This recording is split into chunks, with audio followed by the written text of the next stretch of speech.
लाभ होणार आहे असं मुख्यमंत्र्यांनी म्हटलंय। मुख्यमंत्री आज छत्रपती संभाजीनगरमधल्या सिल्लोडमध्ये होते। त्यांच्याशी बातचीत केली आहे आमचे प्रतिनिधी मोहसिन शेख यांनी। मुख्यमंत्री एकनाथ शिंदे आज सिल्लोडमध्ये पोहोचलेले आहे। सिल्लोडमध्ये त्यांची भव्य अशी रॅली निघालेली आहे। आपण बघू शकतो मोठ्या प्रमाणात जनसमुदाय या ठिकाणी पाहायला मिळतोय। आपण बघतो या ठिकाणी भगिनी आलेले आहेत, मोठ्या प्रमाणात प्रतिसाद पाहायला मिळतोय। तुम्ही बघा हा प्रतिसाद, हे अद्भुत प्रतिसाद आहे, अभूतपूर्व असा प्रतिसाद आहे। सगळीकडे जनता हा विराट महासागर आहे।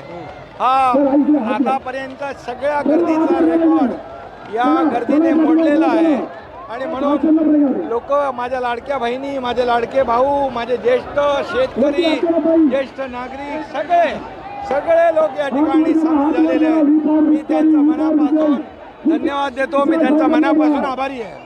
मोठा प्रतिसाद लाडकी बहिणीला आपल्याला पाहायला मिळतोय। लाडकी बहीण योजनेसाठी लाखो अर्ज येत आहेत।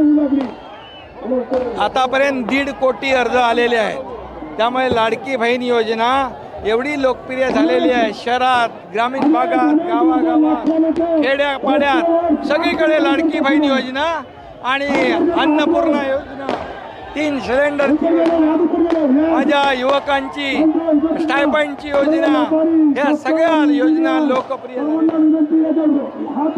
आणि त्याची प्रचिती ही पाहतोय।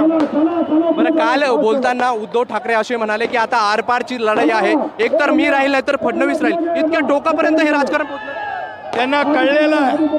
त्यांना कळलेलं आहे पराभव आणि ते राहणार नाहीत हे कळलेलं आहे। आणि मला आधीच लोकांना सांगू लागलेले आहे ही सुडाची भाषा आहे, ही गोंधळलेले आहेत, हे बिथरलेले आहेत, हे चिडलेले आहेत, कारण त्यांना पराभव समोर दिसू लागलाय। हा जनतेचा प्रतिसाद त्यांनी पाहावा, उघड्या डोळ्यांनी पाहावा। या माझ्या बहिणी,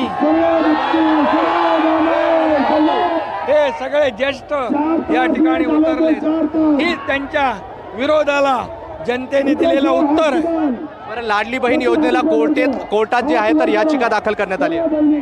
त्यांनी सगळा विरोध करून या ठिकाणी म्हणाले लाडकी बहीण योजना खोटी आहे, लाडकी बहीण योजना लागू होऊ नये, माझ्या भगिनींना पैसे भेटू नये, हा विरोधकांचा एकमेव कार्यक्रम आहे।